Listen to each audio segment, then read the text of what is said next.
Bismillahirrahmanirrahim. Assalamualaikum warahmatullahi wabarakatuh. Ayah dan bunda, bapak ibu dimanapun berada, jumpa lagi dengan kami Primago Channel. Pada kesempatan hari ini, kita akan mengupas bagaimana orang tua mencari pesantren yang pas buat buah hati tercinta. Tapi sebelum masuk ke suatu materi, silahkan subscribe channel ini. Semoga channel ini terus berkontribusi dan bermanfaat untuk masyarakat luas. Ayah dan bunda semuanya, mengutip firman Allah surat Al-Mujadalah ayat 11 yang artinya, niscaya Allah akan meninggikan orang-orang yang beriman di antara kamu dan orang-orang yang diberi ilmu pengetahuan beberapa derajat. Di sini bisa disimpulkan bahwa mencari pendidikan agama itu adalah keharusan, dan orang tua mengarahkan tempat yang pas itu adalah kewajiban. Saat ini banyak lembaga-lembaga pendidikan mungkin ada di sekitaran rumah terdekat, di daerah terdekat, sekolah yang menawarkan program-program yang sangat luar biasa dengan biaya yang ya mungkin bisa dihitung. Tapi banyak juga pendidikan-pendidikan yang betul-betul menyeimbangkan antara pendidikan agama dengan pendidikan umum. Salah satunya adalah pesantren. Dan bagaimana orang tua mencari pendidikan yang pas buat buah hati tercinta. Pondok pesantren itu bukanlah alternatif pendidikan di Indonesia. Saat ini orang tua banyak berbondong-bondong mencarikan pendidikan pesantren untuk sang buah hati. Jadi please, pesantren itu bukan alternatif karena tidak diterima di sekolah negeri lalu dilarikan ke pesantren, atau mohon maaf, anak tidak susah diatur baru dipesantrenkan, tidak.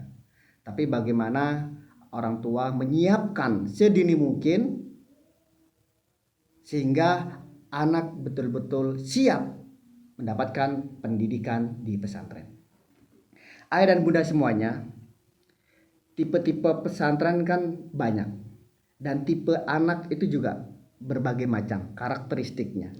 Tinggal bagaimana mensinkronkan pesantren ini pas gak dengan anak kita. Di sini kita akan mengupas pesantren yang pas buat sang buah hati.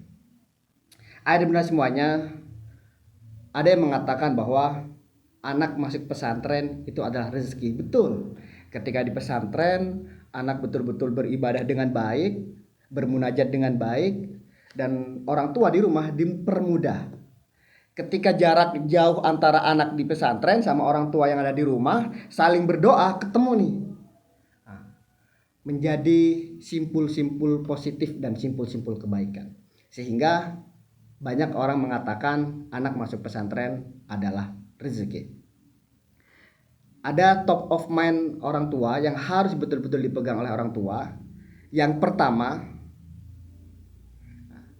sebelum memasukkan anak ke pesantren, orang tua harus betul-betul tahu pesantren yang dituju. Pesantrennya modelnya seperti apa? Salaf kah? Modern kah? Formal kah? Ya. Atau pesantren tahfidz? Tinggal diarahkan, oh anak saya ini anaknya hiperaktif seumpama. Berarti harus mencari pesantren yang betul-betul bagaimana pesantren tersebut mendesain kegiatan full 24 jam dari bangun tidur sampai tidur kembali. Oh berarti anak saya ini harus ditempatkan di pesantren modern. Salah satunya Gontor. Oh anak saya itu cenderungnya ke program tahfidz. Mungkin anak saya pas nih di pesantren tahfidz. Dicari pesantren tahfidz yang mungkin terdekat atau di daerah Jawa atau di Kudus, sesuai dengan yang orang tua ketahuin. Tinggal disinkronkan saja. Tapi kalau seandainya anak saya sudah punya modal tahfidz nih, tapi anak saya pengennya kegiatannya full, mungkin diarahkan ke pesantren modern atau Gontor. Yang mana di Gontor emang sistemnya tidak ada program tahfidz, tapi di sana ada program-program kursus atau syu'bah, yaitu yang namanya JMH, Jamiatul Hufadz, yang mana orang-orang yang mau mengikuti program tahfidz tinggal masuk ke JMH tersebut. Ini yang harus diketahui oleh ayah dan bunda semuanya. Nah, ketika sudah tahu modelnya, cari historinya, sejarahnya seperti apa, pendirinya seperti apa, ya. Sehingga orang tua tahu betul-betul, oh rupanya pesantren yang pas buat anak tuh ini. Sehingga sudah tidak ada kompromi lagi tuh antara orang tua, kakek, nenek, ayah dan ibu plus anak sudah mufakat. Nah, tempat yang pas kamu di sini. Kalau di Gontor ya historinya Gontor berdiri pada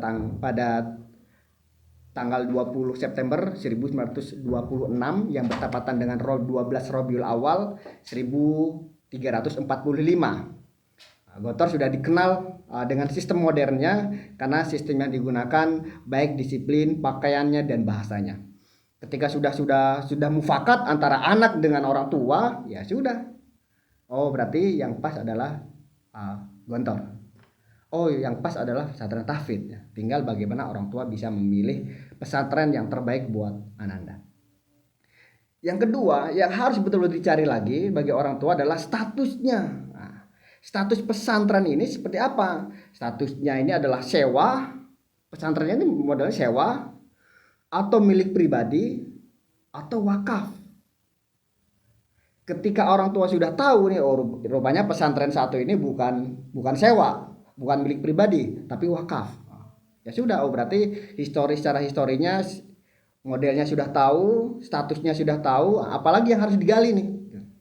Kalau merujuk ke pesantren Gontor, Gontor pada tahun 1958 sudah diwakafkan kepada umat Islam yang bertepatan dengan 28 Rabiul Awal 1378. Trimurti yang saat itu adalah pendiri Pondok Modern Islam Gontor mewakafkan kepada umat Islam. Ini adalah sebuah pengorbanan yang kepemilikan pribadi menjadi kepemilikan umat. Ini suatu sangat luar biasa. Ketika sudah tahu dua poin ini, apalagi harus diketahui orang tua sehingga orang tua makin mantap nih mengantarkan sang buah hati ke pesantren impian. Yang ketiga, yang harus betul-betul digali lagi adalah kurikulumnya. Ketika orang tua sudah tahu statusnya, modelnya, terus kurikulumnya seperti apa. Ketika orang tua sudah menggali, oh kurikulumnya pesantrennya apa ini? Depak, Diknas, Muadalah atau Muallimin atau non formal. Karena ada beberapa pesantren yang hanya fokus pada kurikulum pesantren tapi tidak ada pendidikan formalnya. Tapi lihat nih pesantren, oh rupanya pesantren ini ada sistem Muadalah. Oh ini pesantren menginduk kepada Diknas. Oh pesantren ini menginduk kepada Depak. Oh pesantren ini mandiri dengan Kuliatul Muallimin al-Islamiyah. Ketika orang tua sudah tahu hal tersebut, tinggal oh rupanya pesantren ini menerapkan kurikulum Kuliatul Muallimin Islamiyah dan tidak menginduk pada Depak maupun Diknas. Kalau seandainya merujuk ke Gontor, kurikulum yang diterapkan di Gontor adalah Muallimin atau dikenal dengan KMI, Kuliatul Muallimin Islamiyah, yang mana merupakan lembaga yang bertanggung jawab atas pelaksanaannya program akademis bagi santri dan santriwati Gontor.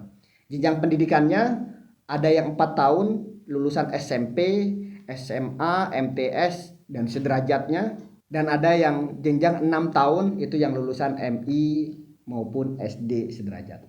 Lembaga ini didirikan pada tanggal 19 Desember 1936. Jadi pasca 10 tahun setelah berdirinya pada tahun 1926, baru KMI berdiri pada tahun 1936. Ketika 3 poin sudah diketahui orang tua, baru melanjut ke tahap yang keempat. Apa itu? Yaitu biaya. Biayanya seperti apa? Pertama, beasiswakah, standar atau high class? Untuk menengah ke atas. Jadi ketika sudah 4 poin ini sudah diketahui, orang tua makin mantap ini.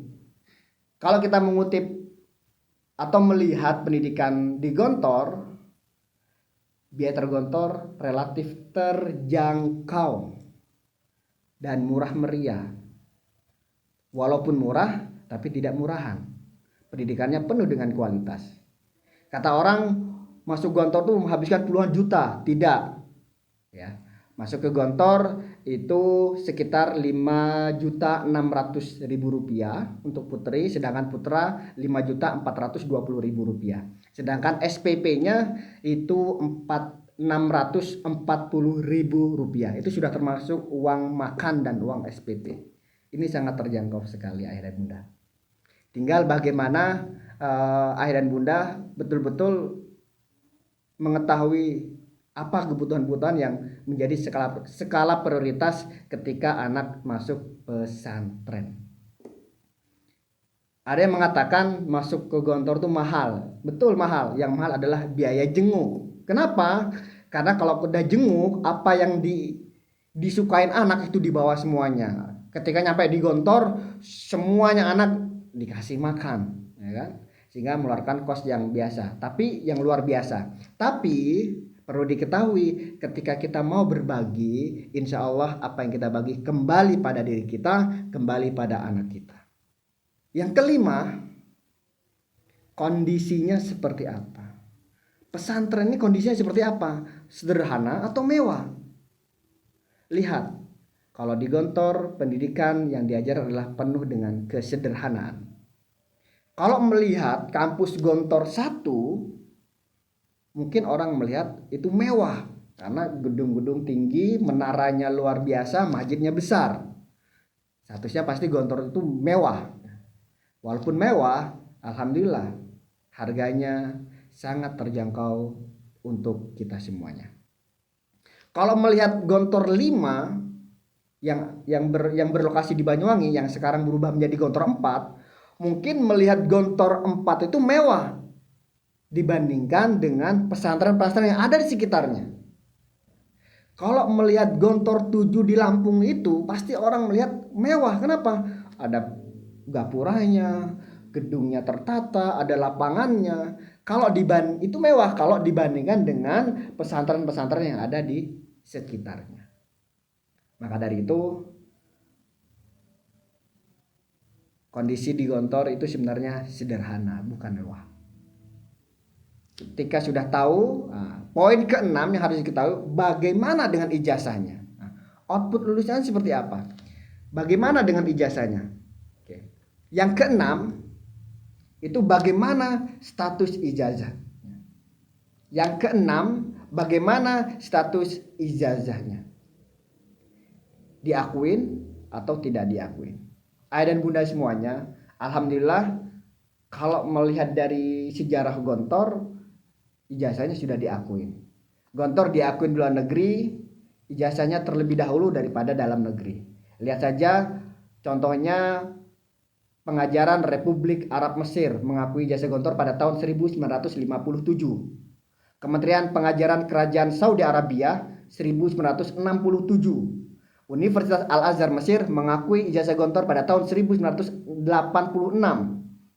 Universitas Panjab Lahore yang ada di Pakistan itu mengakui ijazah Gontor pada tahun 1991. Sedangkan dalam negeri, Departemen Agama dengan nomor E4-PP.03.2 strip Kep tahun 98. Sedangkan Departemen Pendidikan Nasional itu pada tahun 2000. Jadi sudah tidak ada muskilah atau masalah ijazahnya Gontor seperti apa. Walaupun ada yang mengatakan dulu ijazah Gontor tidak diakuin. Tapi pada hakikatnya ijazah Gontor adalah diri santri itu sendiri. Bagaimana bisa menjadi bermanfaat untuk masyarakat luas. Dan yang terakhir, nah ini ayah bunda yang terakhir. Bagaimana lulusan di pesantren tersebut? Kuliah di luar negeri seperti apa?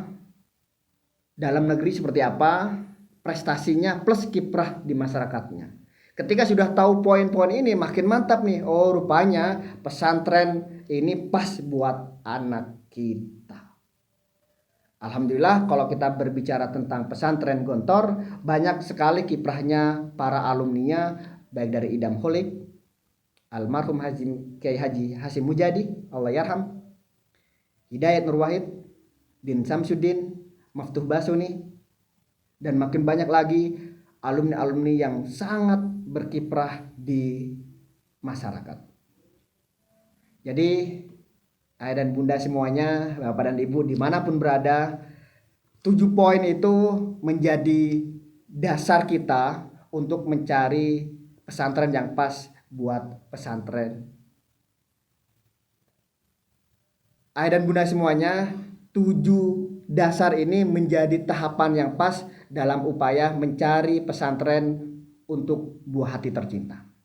Jadi ayah dan bunda, ketika sudah 7 poin ini sudah diketahui, makin mantap untuk mempesantrenkan anak di pesantren yang sudah ditentukan.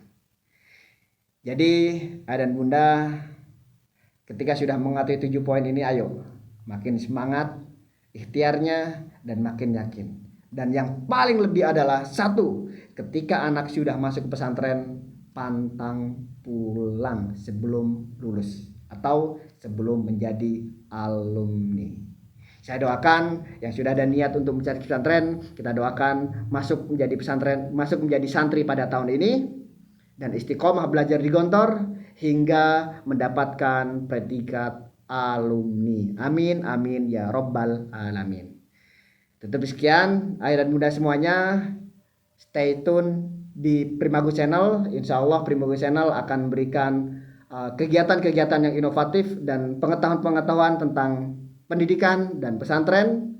Jangan lupa like and subscribe channel ini. Semoga channel ini bisa berkontribusi dan bermanfaat untuk masyarakat luas. Terima kasih. Assalamualaikum warahmatullahi wabarakatuh.